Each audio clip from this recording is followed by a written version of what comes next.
В районе будут созданы аграрные классы. Их появление планируется на базе 2 школ района, 2-й и Шенгакульской. Проект пока в разработке и предполагает подготовку учащихся к экзаменам и поступлению в профильный вуз – Башкирский государственный аграрный университет. Кстати, о том, что учебные заведения готовы сегодня предложить своим студентам, преподаватели рассказали сами, побывав в гостях у школьников.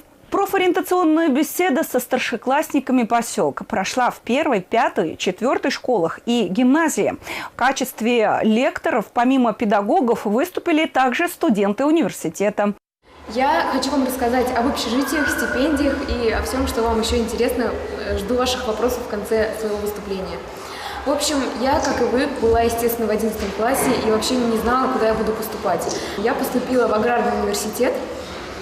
И я ни капельки не жалею сейчас об этом, потому что это огромная возможность в этом университете, как по творческой деятельности, по научной, по спортивной. В нашем университете 36 спортивных секций, то есть это и бокс, и волейбол, и баскетбол, различный гиревой спорт, пауэрлифтинг, все, что вы захотите. Творческая жизнь тоже очень насыщенная, потом вам расскажут о ней. Научная деятельность. Если вы любите писать какие-то статьи, делать научные работы, у нас есть большая лаборатория, в которой можно проводить опыты.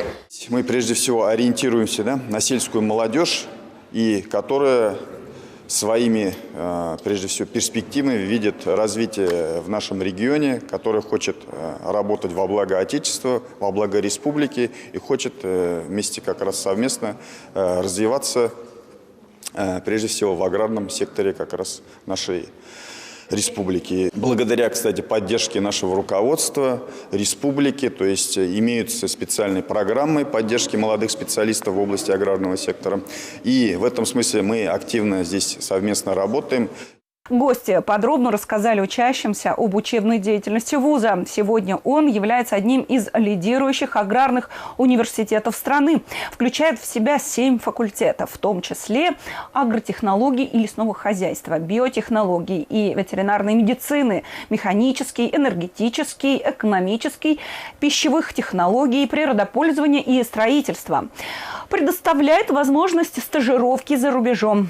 Студенты вуза проводят активную спортивную, творческую и социальную жизнь. Сотрудничество со школами заведений ведет на протяжении многих лет, создавая на базе образовательных учреждений республики аграрные классы, проводя дни открытых дверей, профильные олимпиады. Кстати, о последних. В конце ноября здесь прошла очередная олимпиада по сельскому хозяйству, где чешменцы показали неплохой результат.